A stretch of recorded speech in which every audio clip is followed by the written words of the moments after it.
Sextou, pessoal. Muito boa noite para todo mundo que está ligadinho aqui no Gazeta Esportiva. Boa noite, Flávio Prado.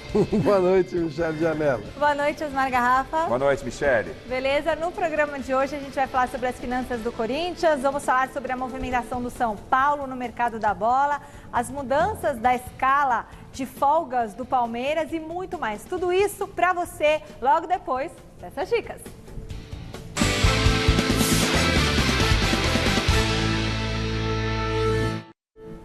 Muito bem, a gente está de volta e eu já quero saber de você que está do outro lado da telinha e, claro, dos nossos comentaristas aqui, a nossa enquete do dia. Vamos lá, o tema é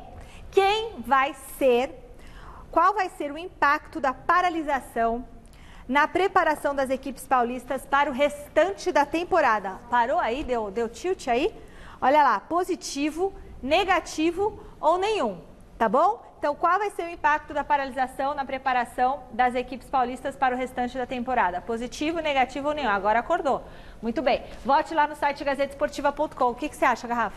Eu particularmente acho que vai ser negativo porque os clubes já vinham com uma preparação para esse momento, não é? Para esse momento que a gente está vivendo, sem realizar, entre aspas, uma intertemporada dentro do próprio campeonato. Então, muda tudo de última hora, eu acho que vai ser negativo. Claro que o ideal é você ter um tempo para treinar, mas numa condição não como a gente está vivendo agora. Então, para mim, eu acho que é negativo. E aí, Flávio?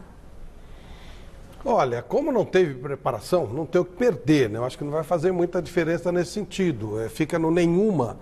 E, de repente, os caras tiverem inteligência e aproveitarem a situação, eles acabam até conseguindo dar alguma preparação. O Abel Ferreira falou muitas vezes, não só o Abel, né? Mas ele falou muito, caramba, não tenho como preparar os jogadores, agora eles reclamavam que não tinha tempo, agora tem o tempinho.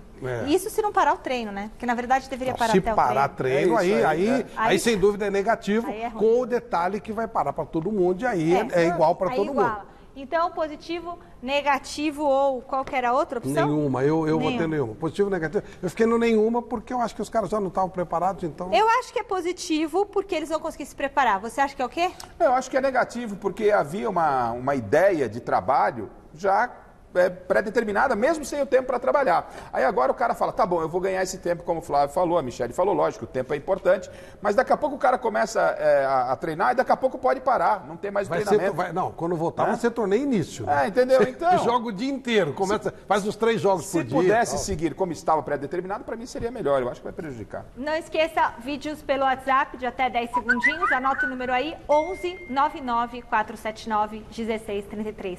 A gente começa a rodar a nossa equipe de reportagem. Gente, hoje caiu uma chuva, hoje quem pegou uma chuva fui eu. Pela madrugada. Eu descobri isso da pior maneira, viu? Vinha vindo tranquilo, de repente o Regabaú inundado. Nossa, se não hoje tem o tal do Waze, eu tava morto. No carro, né? Tava no carro. Bom, tava no carro, mas fiquei com medo, porque eu não enxergava nada na minha frente. Ó, José Paz está lá na Barra Funda, chegando com o noticiário São Paulino. Boa noite, José. Me diga uma coisa, meu querido. William, meia que estava no Toluca do México, já tá por aí?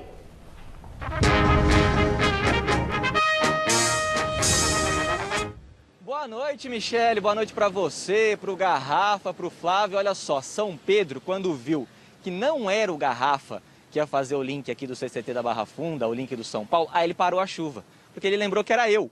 E eu não pego chuva, entendeu, Michele? Então eu tô aqui tranquilão, a chuva já parou e a gente vai trazer as notícias do São Paulo. O William, Michele, ele tá passando por exames médicos e muito em breve deve ser anunciado aí, jogador ex-Toluca lá do México, meia, deve ser anunciado muito em breve aí como atleta do São Paulo, ele que tem 34 anos, é uma das 6 contratações do São Paulo para essa temporada de 2021. E com essa contratação do William e com algumas outras contratações que o São Paulo fez para este ano de 2021, a média de idade do elenco do São Paulo subiu um aninho em relação à média de 2020. Em 2020, essa média era de 26 anos e agora, em 2021, é de 27 anos. A gente até preparou uma tela aí para vocês poderem debater. Olha só, alguns atletas que o São Paulo contratou se uniram aos atletas que o São Paulo já tinha aqui, alguns veteranos, e aí essa média também subiu. Olha só, olha na tela aí, Michele. O Éder, jogador de 34 anos, ítalo-brasileiro, atacante que estava lá no Jiangsu Suning da China, jogador de 34 anos, super experiente, atacante, tem a sua contratação encaminhada aí para o São Paulo. Olha só, o William, que eu citei agora há pouco, temos também o Hernanes, de 35 anos, profeta, que já estava aqui no elenco do Tricolor. Miranda, 36 anos, vem para sua segunda passagem no São Paulo depois de 10 anos. E o Daniel Alves, que já estava por aqui, é o capitão do São Paulo, tem 37. Então eu pergunto para você, Michele, para o Garrafa, para o Flávio, esses jogadores aí veteranos, todos juntos, vão dar certo no São Paulo ou vocês acham que eles vão jogar de pouquinho em pouquinho e aí vai ter uma mescla aí com os mais jovens? Eu acredito que é a segunda opção. O que vocês acham? Ah, vamos ver. O que vocês acham? Olha o que sacanagem que colocaram no GC. Tricovô. Não é tricolor, é tricovô? Tricovô, é isso mesmo? Foi coisa do Flávio Prado, hein? Vocês estão, esses estagiários que fazem o GC, ó. Tricovô, com contratações, média de idade do elenco São Paulino subiu de 26 para 27 anos. Bom, 27 não é vovô, né? É que é a média, né? O que você acha? A média de idade, né, ela está em 27, subiu um ano. E eu disse na quarta-feira, quando da chegada e da confirmação do próprio William e de outros jogadores aí com essa faixa etária, não é? De que se tem um clube que pode, né, se dá o luxo de trazer jogadores, se dá o luxo entre aspas, de trazer jogadores mais veteranos, é o São Paulo. Por que o São Paulo? Porque o São Paulo, ele precisa urgente de um título.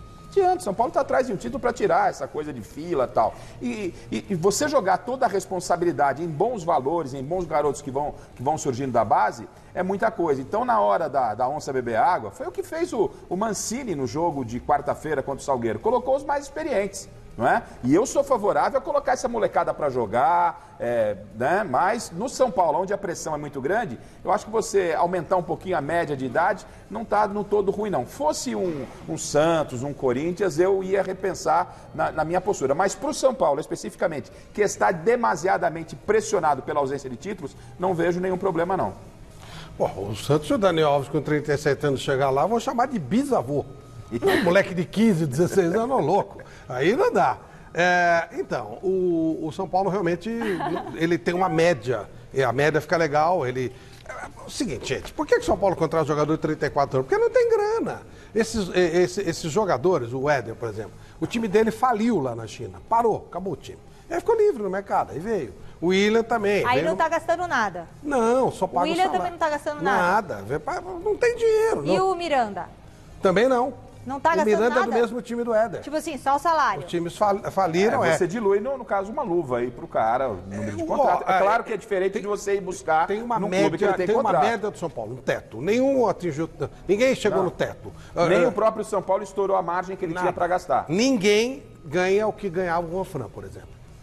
Entendeu? É abaixo. A média hoje... Ainda bem, porque nem o Juan Fran valeu o que jogou. O teto hoje é abaixo do que ganhava o Juan Fran. Mas você tira o Juan Fran e traz 4, 5 desses aí, já passou o Juan Fran, mas o São Paulo está dentro eu tô falando de uma média meta, individual. Né? Mas claro, todos eles estão sendo contratados por produtividade. Dependendo do número de jogos, vai ganhar mais. Porque aí também, por exemplo, São Paulo avança na Libertadores, ganha uma grana a mais, tudo bem, vai também claro. Com a boleirada. Então acho que é legal. A única coisa desagradável é que fica, né? Tio, toca a bola e tal, não sei o quê. Vai, tio, joga aqui pra mim. Pô, tio, assim não dá e tal. Vai, moleque, vai. Isso é um pouco chato. Legal, mas assim. E o William é aquele jogador que... Dois infartos. O doutor Nabil Goreb deu uma entrevista aqui no Mesa. O William, ele fez um exame que o cara tem que morrer pra fazer. Qual que era? Eles param o coração do jogador, da pessoa. Ele morreu? Sim. Ele pararam o coração dele, é assim o exame. E aí depois eles fazem o exame, o jogador voltar para ver o ritmo do batimento. Não, você está brincando. Induziu o negócio? Sim. É esse o exame. Portanto, é um exame muito sério, né? Porque ele iria parar de jogar futebol. Doutor Nabil, que é uma fera aí do H-Cor, falou assim, para você poder jogar, nós vamos ter que testar esse exame. É um exame de risco? É um exame de risco. Mas você está na mão de feras. Tanto é que, graças a Deus, a partir dali fizeram o tratamento e estão jogando bola até hoje. Ótimo. Bom, vamos para a nossa redação, nossa central de esportes, com o Jonas Campos e as novidades do Corinthians. Boa noite, Jonas. Hoje teve coletiva do Wesley Melo, diretor financeiro do clube, e ele apresentou um panorama bem desanimador, é isso? Boa noite. Fala, Michele. Boa noite para você, para o Garrafa, para o Flávio, para todo mundo que acompanha o nosso Gazeta Esportiva. Pois é, minha situação financeira do Corinthians muito complicado. Se dá para animar um pouquinho a fiel torcida, diretoria está se mexendo para tentar arrumar a casa, né? Hoje, o Wesley Mello, diretor financeiro, anunciou uma parceria de 1 ano com uma empresa focada em gestão e organização para tentar controlar e diminuir as dívidas do Corinthians, né? Então a gente aguarda aí, mas é uma situação muito complicada. A gente até falou hoje de um Corinthians que não tem ido ao mercado contratar. Política do clube, neste momento, é cortar gastos, enxugar o elenco. Muitos jogadores já saíram, ainda há uma lista grande de dispensa. Apostar na base também tem sido a política do clube, da atual comissão técnica. Então, o Wesley Mello, diretor financeiro, hoje falou sobre isso e sobre a situação para lá de preocupante do Corinthians quando o assunto é grana. Olha só. A dívida hoje está em torno de 900 milhões, com exceção da Arena. A gente tem os gastos já sendo reduzidos em cerca de 20%. Eu não vou agora te precisar o tamanho de gastos do clube, mas um trabalho sendo conduzido para que tenha uma economia e tenha nós temos controles internos para detectar isso, quanto a gente gastou. Cada área, cada departamento do clube já recebeu o seu orçamento, sabe o que pode gastar, e esse orçamento já é reduzido desses 20% de target, e a gente tem um sistema de governança para garantir que não tenha nenhum estouro. A gente está usando os jogadores da base, a gente sabe que não dá para dar um passo maior do que a perna, a disciplina financeira e orçamentária também cabe para dentro do futebol. Agora, pode ser que tenha alguma oportunidade de jogadores vindo para cá com um custo que a gente possa pagar. Pois é, gente, pezinho no chão, né? Nesse momento, situação muito complicada. O próprio Wesley confirmou isso. Essa cereja do bolo, um jogador do mercado, muito difícil, só se tiver uma grande oportunidade. E a prova, né, de que a situação do Corinthians é muito complicada é que a grana do Pedrinho, da venda do Pedrinho, em março do ano passado, lá para o Benfica de Portugal, 20 milhões de euros, depois esse valor caiu para 18 milhões de euros, porque o Corinthians acabou não adquirindo o Ione Gonzalez, que também estava no rolo aí da negociação. O fato é que o Wesley confirmou que essa grana já, em grande parte, caiu nos cofres do Corinthians, mas foi utilizada justamente para abater essas dívidas, acertar salários. Ele conta um pouquinho de que maneira essa grana do Pedrinho vem sendo utilizada pela atual gestão corintiana. Olha só. A gente vem percebendo a ansiedade da torcida em relação a esse assunto do Pedrinho, né? Do dinheiro do Pedrinho. Infelizmente isso tomou boa parte da atenção da torcida, mais talvez do que futebol em determinado momento, né? E essa ansiedade só corrobora essa nossa necessidade de ter uma melhor gestão. Boa parte desse dinheiro do Pedrinho já chegou, sim, e foi praticamente usada para a gente pagar dívidas passadas que a gente tinha com a equipe, dívidas com o próprio empresário do jogador e outras correntes. Então, o salário dos jogadores que estavam atrasados e a gente botou em dia, boa parte, o funding veio desse dinheiro do Pedrinho.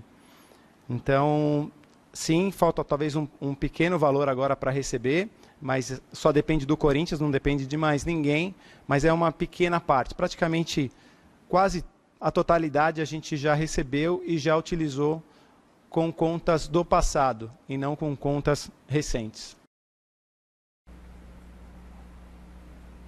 É isso, Michele. Daqui a pouquinho, então, eu volto para falar da programação do Corinthians, né, diante da paralisação do Campeonato Paulista. E olha, batemos um papo muito legal com uma das revelações do Coringão, o jovem Rodrigo Varanda. Daqui a pouco a gente mostra um trechinho para vocês aqui no Gazeta Esportiva, Mi. Bacana, Jonas. Pois é, então o diretor financeiro, legal ele vir a público e ele explicar a situação do clube, falar que realmente, né, a situação não tá fácil. E já gastou todo o dinheiro do Pedrinho, hein? Olha, eu acho isso fundamental para o futebol. Parabéns ao Corinthians. Eu também acho. O Duílio deve ter participação nisso, senão não iria autorizar o diretor financeiro. O Corinthians não tem nada, o Corinthians deve pra caramba, deve 900 milhões. Não tem que ter enganação. Gente, não tem grana, não tem dinheiro. Nós colocamos um valorzinho para cada um nos seus departamentos, não pode estourar. Isso é você ter um senso de administração. Não é aquela coisa varziana que você coloca num pedaço de papel, de pão, sabe? Depois... Não, isso é respeito a compromissos com o clube. Você ganha credibilidade fora. Não tem aquele negócio, por certo aí, se for comprar marmita, vai comprar no número que pode, não fazer como ano passado quando não pagar a marmita. É verdade. Deixar apagar a luz do Parque São Jorge. Então esse tipo de coisa não pode acontecer. É ruim, mas aí está pagando por coisas do passado. Você não pode cobrar a gestão atual. Eu gosto muito disso, acho isso ótimo. O Casares está fazendo a mesma coisa no São Paulo. Espero que Transparência. eu espero que o Rueda faça o mesmo no Santos. Acabar com esse negócio de onde vai o dinheiro e tal. O dinheiro do Pedrinho foi usado para outras coisas, pagar salário dos jogadores. Se você não tiver com salário em dia, você não vai trabalhar bem. Então, olha, muito bom, parabéns. Espero que isso aconteça sempre. Daqui a um mês ou dois ele vem, olha, melhorou isso aqui, piorou isso aqui, tem essa dificuldade. E eu acho assim, o torcedor normal vai entender. Alguns não, mas aí não tem que levar isso em consideração. Mas o torcedor normal vai entender que em algum momento você tem que segurar. A gente é assim na nossa vida, né? Então, você tem que ter uma austeridade também. A Michele falou a palavra responsabilidade, aí eu acrescento a palavra transparência. Eu falei transparência, eu não falei responsabilidade. Desculpa, então você falou eu estou acrescentando uma outra palavra. Responsabilidade. É isso. Responsabilidade com transparência, não é? Isso é fundamental. Isso é fundamental para que o Corinthians, com esse tamanho gigante que ele tem, essa marca gigantesca, possa retomar o seu caminho com correção. Porque estava uma esculhambação, essa é a grande verdade. E o reflexo vem para dentro de campo. Não adianta falar, não, a parte administrativa, camisa joga sozinho. Não, porque os caras são profissionais. Futebol hoje é profissional. Então, essa política de talvez ter que dar, se não 2, mas 3, 4, 5 passos atrás, depois começar a caminhar de um em um, é a política correta. Assim como bem mencionou o Flávio, o São Paulo está investindo, mas daquilo que eu tenho conhecimento lá dentro, ele tem uma meta a ser atingida, uma meta de gastos e não ultrapassou essa meta, então faz parte. O próprio diretor do Corinthians falou que, se possível, uma outra contratação pontual, mas dentro da realidade do Corinthians... É o que o São Paulo está fazendo. Não é? E o mais importante, quando você coloca público, só não vai entender quem não quiser, quem for bobo, quem quiser, mas pelo menos o torcedor, como disse o Flávio, o cara que é torcedor do Corinthians vai saber o que está acontecendo com o clube. E isso acho que facilita, já é o primeiro passo, Michele, para o Corinthians retomar o local que é dele de mais ninguém. Né? O Corinthians é gigante. Pé no chão. Olha, realmente a situação com o agravamento da pandemia do novo coronavírus no Brasil é alarmante, né? Tá todo mundo aqui também super preocupado. E o Branco, ex-lateral esquerdo da nossa seleção brasileira, campeã do mundo em 1994 e atual diretor das categorias de base da CBF, foi entubado hoje no Rio de Janeiro em decorrência de complicações respiratórias provocadas pela Covid-19. Segundo o informe divulgado pelo Hospital Copa Star, o quadro está evoluindo de maneira estável nas últimas 24 horas e ainda não há previsão de quando ele vai poder respirar sem aparelhos. Então fica aqui toda a nossa torcida pela pronta recuperação do Branco. Eu me lembro tão bem desse dia, eu era novinha, né? Logo depois de sair, encontrei um dia o Branco no aeroporto, eu, super fã, pedi para tirar foto com ele, eu estava no Rio Grande do Sul, e ele foi um amor super carinhoso, eu ainda nem era apresentadora, nada. Então, assim, que ele se recupere e que a gente não tenha mais tantas perdas, né? É um cara doce, como você disse, Michele, eu tive a oportunidade de trabalhar e ter uma relação próxima com o Branco no Corinthians e na seleção brasileira, né? Os tempos eram outros, o jogador era muito mais próximo da gente, né? Cansamos até de, em liberação de concentração, a gente sai junto, bater um papo. O Branco é um cara muito doce, toda a nossa torcida ao Branco, né? Sabe que ele é obeso, isso também já dificulta um pouco mais, mas toda a nossa torcida, não só o Branco, mas todos que estão passando por esse momento difícil. Uma notícia muito triste para o esporte, um cara sensacional, Flávio. Não, triste. É torcer. O que a gente vai fazer? A gente vê coisas assim impressionantes. Né? É muito rápido, uma coisa muito assustadora, né? A gente viu o caso do Major Olímpio. Ai, muito triste. Uma semana, uma coisa absurda. Uma pessoa que era ligado, praticava artes marciais, era professor de artes marciais, um corpo fisicamente perfeito, magrinho, forte, né? Eu tô muito chateada pelo Major Olímpio. Impressionante. Eu tô muito chateada. E pelo Branco eu já fico assim, porque quando fala que entubou, a gente tem até companheiros de trabalho aqui nessa situação, então dá um, Não, é complicado. É rezar, esperar que Deus ajude, porque é complicado. E deixa eu mandar, novamente, a gente falou ontem aqui, mas o Celso falou, os nossos sentimentos, viu? Em especial, meus sentimentos a toda a família do Major Olímpio. Votei nele, gostava muito dele, toda vez que eu encontrava aqui nos corredores, a gente conversava e é uma grande perda. Nossas redes sociais, você já se conectou? Fica de olho nessa dica que eu vou te dar. Agora o Mesa Redonda tá no Instagram também. Corre lá, segue o programa de debate esportivo mais raiz da TV brasileira. Tem o nosso perfil do Gazeta Esportiva, que você já conhece no Instagram, que também tá bombando. Tem um filtro super legal, dá uma olhada. Aí, galera, olha só, a gente tem esse filtro super especial agora na página, no perfil do Gazeta Esportiva. E a pergunta que fica, quem é você no futebol? Eita, eu sou reserva? Ah, professor, dá uma chance aí, vai. Sem chance, Celcinho. Mas para encerrar, então siga lá nosso canal. E aliás, domingo, Mesa Redonda, vai ter uma votação super legal, né, Flávio? Quem é? Vai gerar debate, vai gerar polêmica. Quem é a quinta força? É da primeira à quinta, né? Primeiro, segundo, terceiro, quarto, quinto. Quem são? Gera polêmica quando a gente fala quem é a quinta força. Sim, e vocês vão dizer qual é a quinta força que entrou nesse... Vamos ver. O Red Bull. Não, porque nós vamos... São 5. Os 4 grandes... Por que 5, né? Porque o Red Bull entrou nessa história. O Red Bull entrou. Então, domingo a gente vai votar quem é a primeira força do futebol paulista, segunda, terceira, quarta e a quinta. Isso já está polemizando na redação, aqui, nos bastidores. Aqui. Imagine domingo, não perca. No ar, e vai ter participação de todo mundo. O José Paes chega mais uma vez para dar as informações sobre as movimentações do São Paulo no mercado da bola. É tanta coisa acontecendo, né, Zé, por aí também, que não deu para falar tudo na primeira entrada. Então, conta pra gente.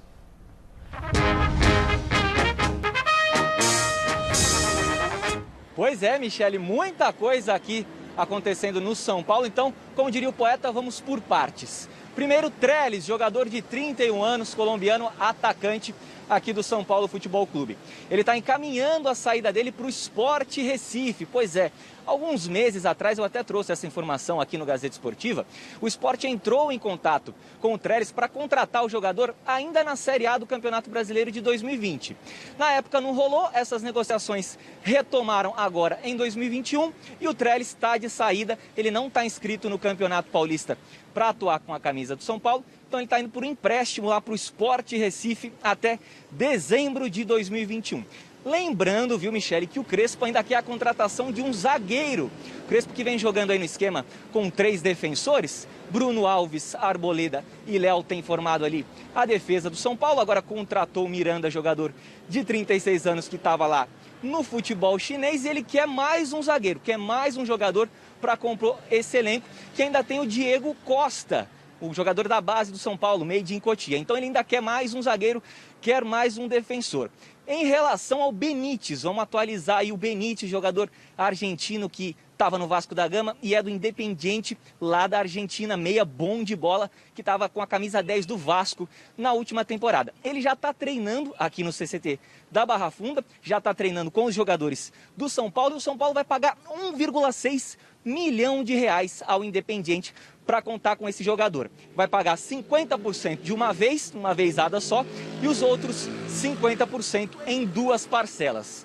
Para a gente arrematar então aí o noticiário do São Paulo, olha só, como não tem jogo nesse final de semana, seria o clássico contra o Palmeiras pela 5ª rodada do Paulistão, então os jogadores vão ter uma folga, vão ganhar uma folguinha aí. Foram divididos em 2 grupos, o grupo que conta com os jogadores que atuaram mais na última temporada só volta a trabalhar aqui no CCT da Barra Funda na terça-feira. Michele, volto contigo.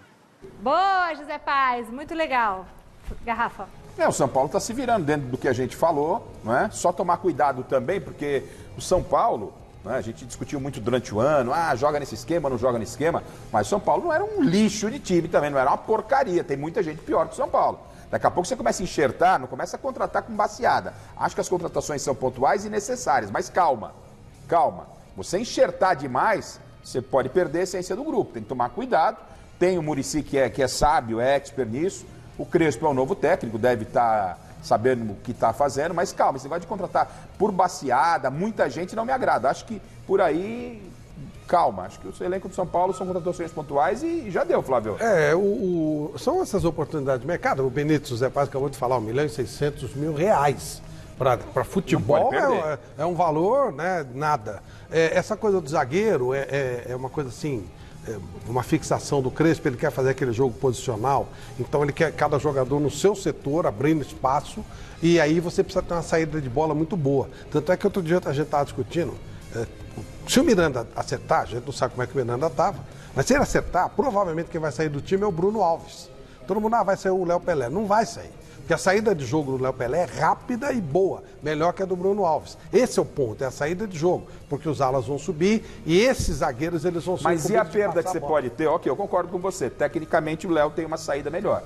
Mas, e aí na parte defensiva você tem o Léo Pelé. O Léo demonstrou muita fragilidade em alguns momentos, né, jogando como zagueiro, porque não é zagueiro de origem. Então, às vezes você cobre um santo e descobre outro. Me preocupa um pouco esse pensamento. Não vai ter jeito, porque a saída de jogo do São Paulo, que com o Diniz os caras vinham para pegar e sair tocando, vai continuar fazendo isso, mas os 3 zagueiros, eles vão ser os caras que vão dar o ritmo pro time. Eles vão ter que distribuir. Então tem que ter cara de passe longo, que não é o caso do Bruno Alves, com baita jogador. Claro, eu gosto, mas não tem essa característica. Por isso que ele quer tanto o negócio de zagueiro, porque ali é o jogo posicional que o Guardiola aí talvez venha a ser para essa vaga que você está, nesse momento, falando de qualidade, o Léo Pelé. Aí tudo bem. Quando você, especificamente nisso, quando você vê os filmes sobre o Guardiola, o cara fala assim, o Guardiola pediu um zagueiro. É um saco, porque ele quer o cara que sai jogando, o cara que distribui rapidamente. E se não vem esse zagueiro, Flávio, como é que faz? Não, ele tem. O problema aí é a reposição. Não, então, mas ele tem nesse aspecto de tem jogador. Ele tem um zagueiro que não sabe jogar e marca melhor e tem um cara que sabe jogar. Não é que não sabe, não é isso. Não é? O Bruno Alves é bom jogador. Mas a qualidade de saída de jogo dele é inferior. Mas aí você improvisa o Léo Pelé por causa do esquema dele? Não. O Léo Pelé agora é zagueiro. Ele vai jogar como zagueiro. Mas ele como zagueiro não me convence. Mas ele vai jogar como zagueiro. Quer dizer, isso é dedução minha. Não, claro. Vamos esperar para ver. Pela saída de jogo rápida dele, eu tenho... Com esse esquema que o Crespo quer colocar, possibilidade de jogar o Léo Pelé. E aí só temo pelo seguinte, o técnico tem que entender, no meu pensamento, o seguinte: você vai pôr o time para jogar não da forma que você gosta e acha o ideal. Se você conseguir fazer isso com o elenco que tem em mãos, beleza, mas se não consegue, você tem que tirar o quê? O melhor de cada jogador. Não adianta você improvisar o Léo Pelé lá, que no meu entendimento como zagueiro, deixa a desejar. Pode ter essa saída de bola assim que estão vindo. Por exemplo, o William, que a gente conheceu no Palmeiras, era ofensivo. O William hoje joga de volante, ele vai jogar de volante. Um cara que dá bote, sempre a saída de jogo rápida. Tudo bem. Jogador de velocidade. É isso. O Crespo ele está montando um time dentro das ideias de jogo que ele tem. Muito bem. Recadinhos agora pelo WhatsApp. Pode rodar. Boa noite, Michele, Garrafa e Flávio. Espero que seja positivo, pelo menos para o meu Corinthians. Quem sabe assim eles começam a jogar um pouco. Vanderlei de Oliveira, de Arthur Alvim. Abraço, Michele, Flávio, Garrafa.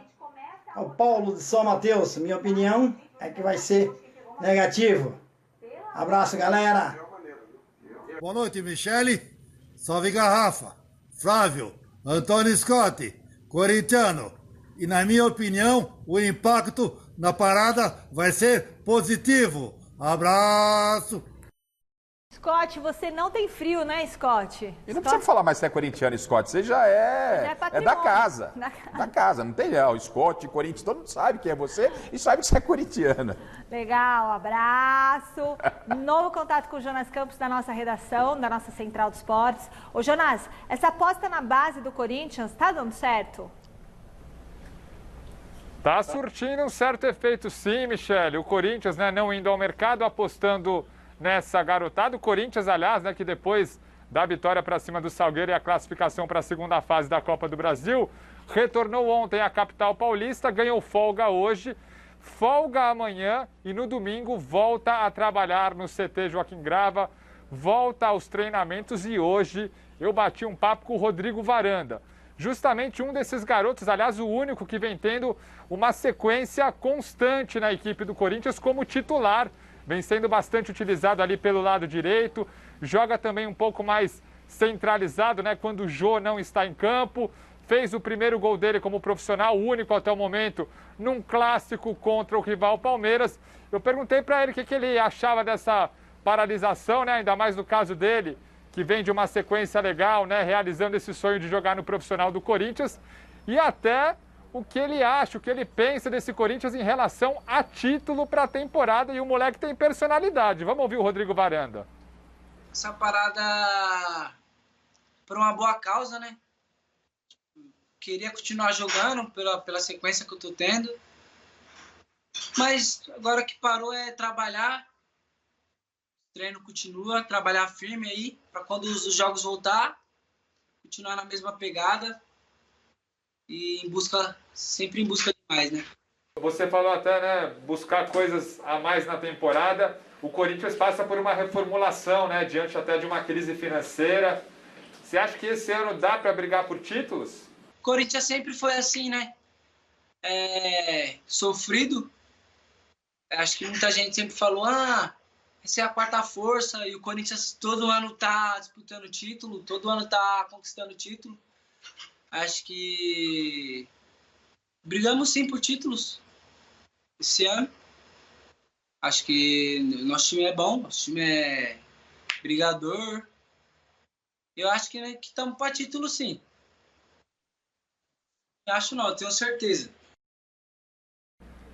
Cheio de confiança aí o Rodrigo Varanda, o moleque é gente boa demais, viu, Michele? Vai ter matéria especial com essa longa entrevista que eu fiz com ele. O cara que chegou no Corinthians com 6 anos de idade, passou pelo futsal, foi para o futebol de campo e agora vai realizando o sonho de jogar no profissional do Corinthians, vem tendo sequência no time titular, fez gol já no rival Palmeiras, tá feliz da vida o Rodrigo Varanda e confiante em relação a título. Dá para sonhar? O que vocês acham? O Corinthians pode brigar por alguma coisa nessa temporada diante desse ano de reformulação? E aí, Garrafa, o que você acha? Muito legal a entrevista, Jonas. A gente já falava, né, do Varanda outro dia, com o Flávio, com a Michele aqui no estúdio, essa garotada chegando. E eu tô com o Mancini, né? Porque eu entendo que o futebol, eu tenho dito aqui, né? Não só aqui, no Mesa, enfim, de que pelo cenário do futebol brasileiro, tem que se buscar os valores na base, né? Há uma dificuldade financeira no país todo, no futebol não seria diferente, acumulando com más gestões e administrações, então você tem que focar na base. Agora, você não pode jogar toda a responsabilidade em cima dos meninos. E aí, parabéns para o Mancini, Flávio, porque o que ele fez no jogo contra o Salgueiro, se você pegar a escalação ali, ele colocou de menino só o essencial. Os caras que tem lá tem que dar conta do recado, porque era um jogo decisivo, num cenário atípico, foi jogar lá no Salgueiro, um gramado diferente, tudo aquilo que não está acostumando, então a responsabilidade tem que ser de quem? De quem ganha bem, né? De quem foi contratado para resolver e não queimar a garotada. Então o Mancini está muito bem nesse sentido, tem alguns meninos ali bons que podem ser aproveitados, é só não queimar, tomar cuidado para não queimar a garotada, mas não deixar de dar oportunidade, Flávio. E felizmente o Matheus Vital está subindo, né? Ele é um jogador, uma promessa, um jogador interessante, que beirou a ser queimado. Coloquei o laço em cima, cheguei a colocar, porque... Né? Coloquei, pode ir embora, porque não rendeu. E o Mancini, outro mérito, desculpa de derrubar, outro mérito ao Mancini, porque o Vital está jogando bola. Recuperou, parabéns. O Vital, ele é um jogador que tem qualidades. Quando ele começou, se a gente puxar bem, ele começou bem, depois ele deu uma caída. É outra história impressionante de vida, é outro caso. O Vital, ele tinha 9 anos e a mãe dele levava eles para os treinos. E indo para o treino, eles sofreram um assalto ali na Baixada Fluminense e mataram a mãe dele. Ah, não. Levando ele para o treino. E aí ele falou, não quero mais saber de futebol, não quero mais saber nada disso.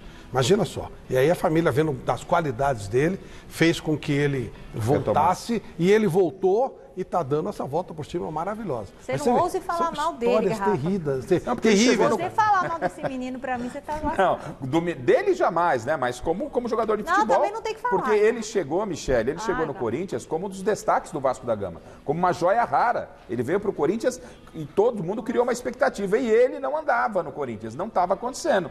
E aí o Mancini tirou o que tinha de melhor nele, né? É arremate de fora da área. Ele já fez pelo menos uns três gols da mesma forma. imagine os dramas desse pessoal, sabe? Não é fácil, Quando não. você falou daquele contato pessoal que a gente sabia todas essas histórias. Hoje é um pouco mais difícil. Mas são coisas assim. Eu gosto de contar essas histórias, não é por sensacionalismo. É para que você em casa saiba que aquele cara que veste a camisa do seu time é um ser humano. Isso. Então ele tem que ser respeitado. Nossa. Quando eu falo que você não tem direito de invadir o espaço do cara para cobrar dele no trabalho, é porque ele é tão humano quanto você. Ele sente dor, ele sente febre, ele tem dor de cabeça, ele tem família, ele tem problema. Ele ganha bem? Graças a Deus. Ele teve sorte, teve felicidade, mas tem toda uma história por trás disso. Então tem que respeitar. Se enquanto a gente não tratar o jogador como um ser humano, a coisa vai ser desse jeito. Ele vai ficar de passagem por aqui, que ele não vai querer ser tratado como máquina e como o cara que tem que tirar a frustração dos outros. Que a cobrança tem que existir? Claro Isso é que outra tem que coisa. existir. Claro. Natural. Qualquer Natural. O problema, entre aspas, é que hoje tem as redes sociais. Aí tá cheio de covarde, a coisa muda de figura. E é nesse sentido que eu acredito que o Flávio está falando. Você tem que preservar o cara, né? Todos nós. Tem que tomar muito cuidado com isso. Alexandre Silvestre, será que ele está a postos agora? Notícias do Palmeiras, diretamente da Academia de Futebol. Boa noite, Silvestre. Finalmente, mudaram a programação das folgas do elenco?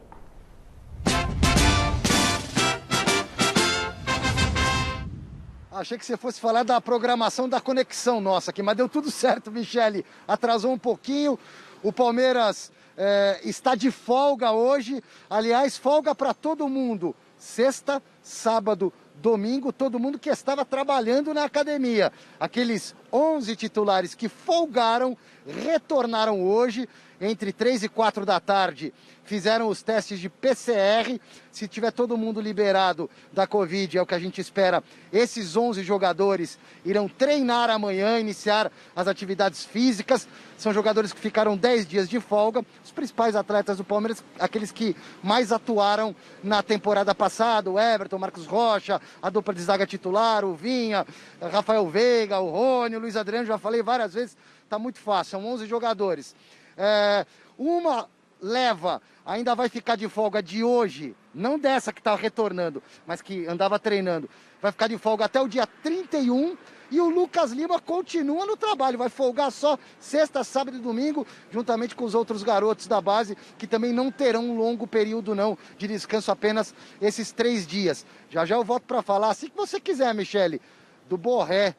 Acho que deu zebra, hein? Ai, de novo deu zebra. E aí, ô Garrafa?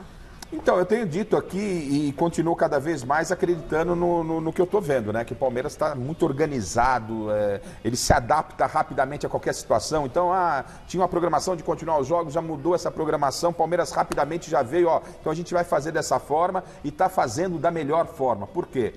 Só por competência de programação, de gestão? Não, porque tem pessoas lá inteligentes que estão aproveitando muito esse cenário difícil e tem o elenco nas mãos, né? Então o Palmeiras, mesmo com bola rolando, ele pôde se dar o luxo de abrir mão de alguns jogadores, os principais jogadores, e dar um descanso para esses caras, porque o descanso é fundamental. É como diz o Vanderlei, o tal do pijama training, né? O cara tem que dar uma relaxada, velho. Não adianta, isso é na vida. Tudo que é demais, água demais mata a planta, diria Juarez Soares, né? Então, muita calma nessa hora, o Palmeiras está fazendo lição de casa certinho. Quando a bola voltar a rolar e que ela volte o mais rápido possível, Flávio, o pessoal tem que correr atrás do Palmeiras no futebol paulista e no brasileiro correr atrás de Flamengo, de Palmeiras, o Galo também surgindo por aí. Eu tenho muita preocupação. Domingo o Reinaldo Carneiro, presidente da Federação Paulista de Futebol, vai estar no Mesa Redonda. E como é que você vai programar isso? Tá complicado, gente, tá complicado. O Palmeiras é um time que tem tudo para avançar em todas as competições, como já aconteceu em 2020/21. E aí como é que faz? Quantos jogos esse time vai fazer colado no outro? É bem complexo. Eles têm que, tendo em vista isso que está acontecendo, já mexam-se agora, e a gente pode sugerir para ele no programa do domingo, dá uma refazida, será que fala? Acho que não. Reformula esse calendário para este momento, diminui, dá para enxugar um pouquinho os jogos? Talvez tirar segundo jogo. Aqui? Sabe qual é o problema? Existe um contrato de TV com o número mínimo de jogos. Tudo bem, mas deixa então o número mínimo. Não, o número mínimo é o que tem. O torneio, do jeito que está programado, é com esse número mínimo. Aí teria que haver um bom senso, sei lá, também. As próprias TVs também estão programando, também estão perdendo. Mas, entendeu? O Campeonato Paulista tem um número mínimo de jogos. O contrato foi fechado, tem que ter esse número. Aí eles programaram o campeonato em cima do número mínimo. Então deixa o número mínimo e tira os outros, entendeu? Por exemplo. O número mínimo já é isso. O número de jogos que estão aí é o mínimo, já foi em cima do mínimo que a televisão todo o calendário. Isso vale para todas as do competições. Campeonato Paulista. Sei lá, são, sei lá, 100 jogos. A televisão paga por 100 jogos. Tem que ter no mínimo 100. Se você baixar 4 ou 8, você perde o dinheiro desses jogos. Mas sabe o que é pior? É que uma coisa você fala assim, a gente vai parar por 15 dias, você vai ter que adequar esse número em 15 dias. A gente não sabe quando vai voltar. A gente não sabe, porque está cada dia aumentando mais. O negócio está ficando pior. Então, qualquer planejamento que você possa fazer agora, ele vem por terra daqui na frente. Caramba, é muito complicado. Então, espera um pouco e depois pede um desconto no ano que vem. Olha, informações do Palmeiras de novo. Ô, Silvestre, agora conta pra gente como que tá a movimentação do Verdão nesse mercado da bola. Então, o Borré é passado mesmo?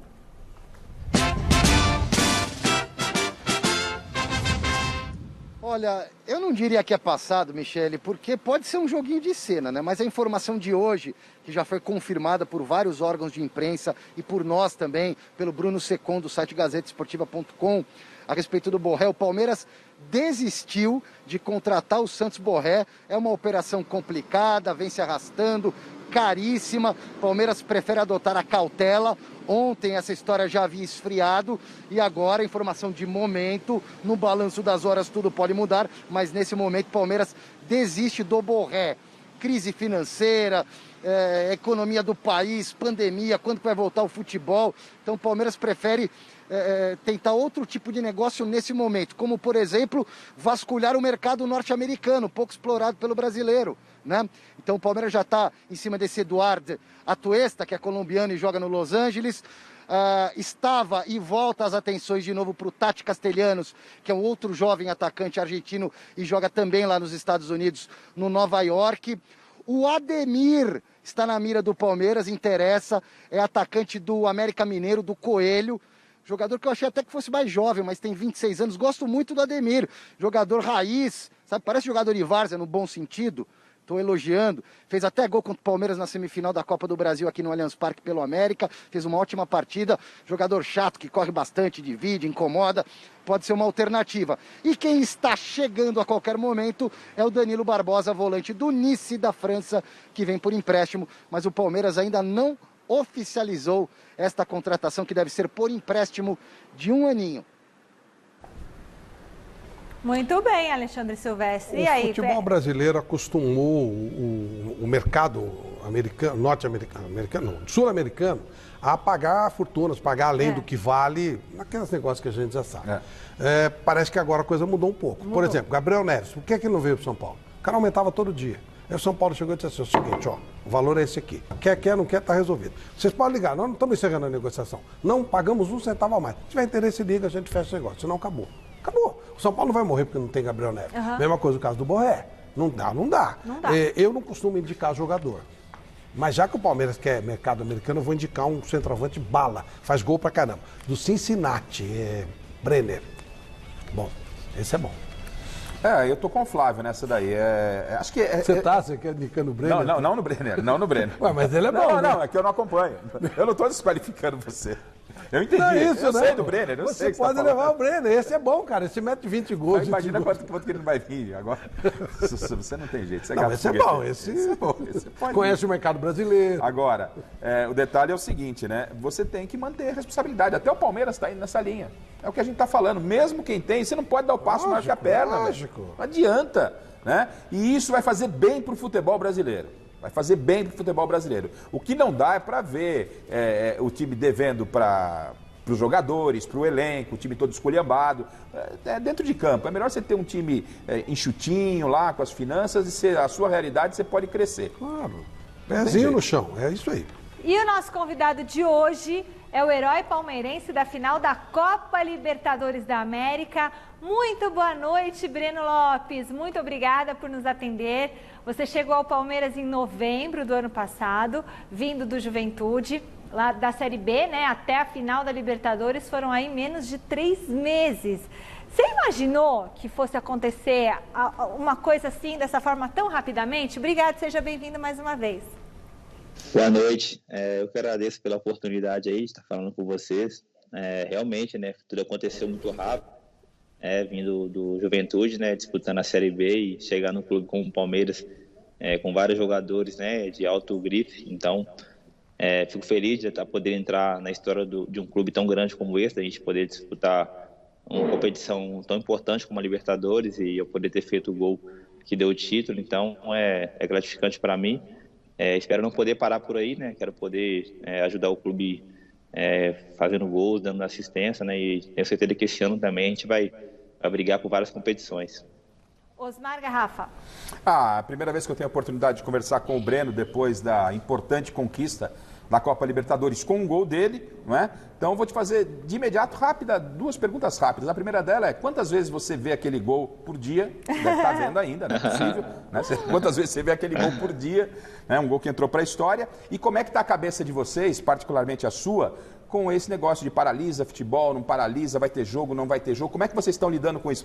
Você acompanha o noticiário através da imprensa aqui? Não vai ter jogo. Vai ter jogo. Tem, não tem? Como é que está isso, ô Breno? Então, a sua primeira pergunta, né? Com certeza, todo dia quando eu acordo ali, meu pai principalmente, a gente fez um gif ali no Instagram que ele manda direto o meu gol, a gente sempre revê. Então, cada vez que eu vejo aquele gol, a gente arrepia, minha família toda. Em relação a essa paralisação, a gente respeita, né?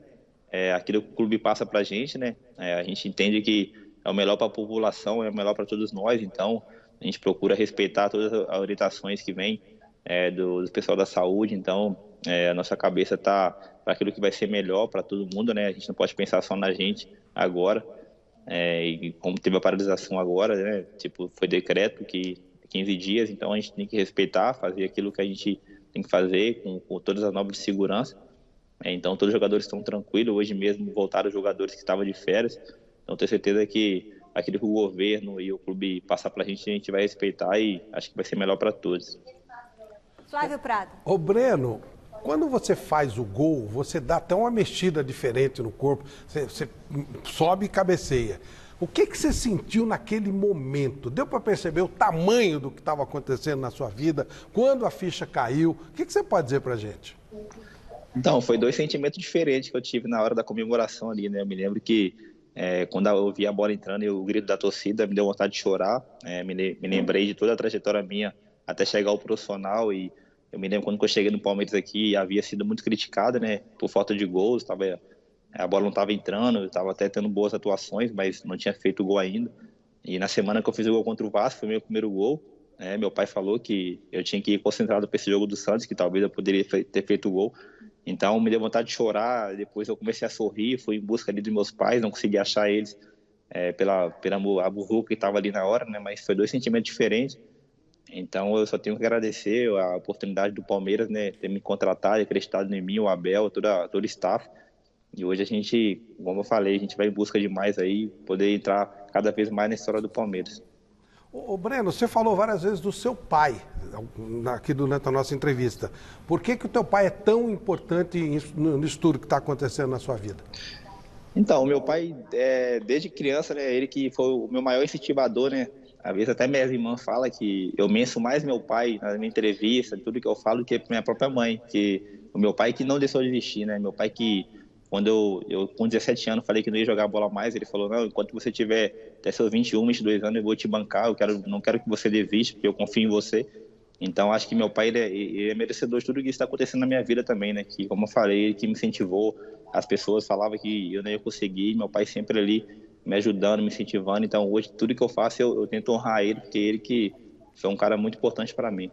Honra teu pai e tua mãe para que seus dias se prolonguem na terra. Ô, Breno, é verdade que você fez uma tatuagem da Libertadores? Eu fiz. Eu não sei se eu vou conseguir mostrar a vocês. Eu vou tentar aqui, mas eu fiz. Onde que é? Calma que você vai me assustar. Pera um pouquinho. É na coxa, é na coxa. Eu quero ver. Bom. Olha lá, pode mostrar. Epa! Ai, aqui, que legal! Deixa olha, eu baixar peraí. aqui. Aí, que lindo! É isso aí, merece, né, Breno? Tem que fazer mesmo. Essa tem que estar eternizada, né? A conquista como essa, eu chegando no clube recentemente, então tem que estar aqui para minha filha um dia ver o papai que ela teve. Muito legal. E você sabe que quando você fez aquele gol, meu filho gritou, meu filho é palmeirense, né? Mas ele gritou tanto, mãe, ele gritou. Então, assim, muito obrigada. O meu é Bruno, o seu é Breno. Então, muito obrigada. Isso. por esse título aí pro Palmeiras, que eu fiquei emocionada. E o pai dele, né? Que ele ia parar, né? O pai falou, não para. Ainda bem, é isso mesmo. É verdade. Continue assim, viu, Breno? Que seja um ano maravilhoso para você aí de 2021, que você tenha uma carreira cheia de sucesso. Amém, muito obrigado. Agradeço pela oportunidade aí. Um abração para todos vocês. Um beijo. Obrigada, Breno. Valeu. Tchau, tchau. Tchau. Que legal. Quando ele mostrou a tatuagem e tanta ali, gente ó. legal no futebol, com história boa, né? Nossa, e que a gente legal. que, né, teve a oportunidade de ver mais próximo dos jogadores, a gente conseguiu filtrar mais essas histórias. Porque essa é uma entrevista legal. Na simplicidade, o cara mostrar a tatuagem. Né? E isso é gostoso. Isso é um futebol. E lamentavelmente, hoje tá aquele negócio, sala de coletiva, tá meio chato, né, Flávio? Olha, esse gol, ele entra para a história da Libertadores. Ele é o único gol que consegue se equiparar com o gol que o Diego Aguirre fez. Só que o Diego Aguirre foi no último minuto da prorrogação. Diego Aguirre foi técnico do São Paulo. E esse último minuto do jogo, um negócio impressionante. Gente, temos que mostrar as dicas para vocês e a gente volta já. Resultado da enquete, qual vai ser o impacto da paralisação na preparação das equipes paulistas para o restante da temporada? A maioria respondeu que vai ser negativo, 49% dos votos. Galera, acabou, a gente se vê domingo no Mesa Redonda, o programa vai estar muito legal. Tchau. Tchau, Garrafa, tchau, Tchau, Flávio. tchau. Tchau, gente. Até domingo.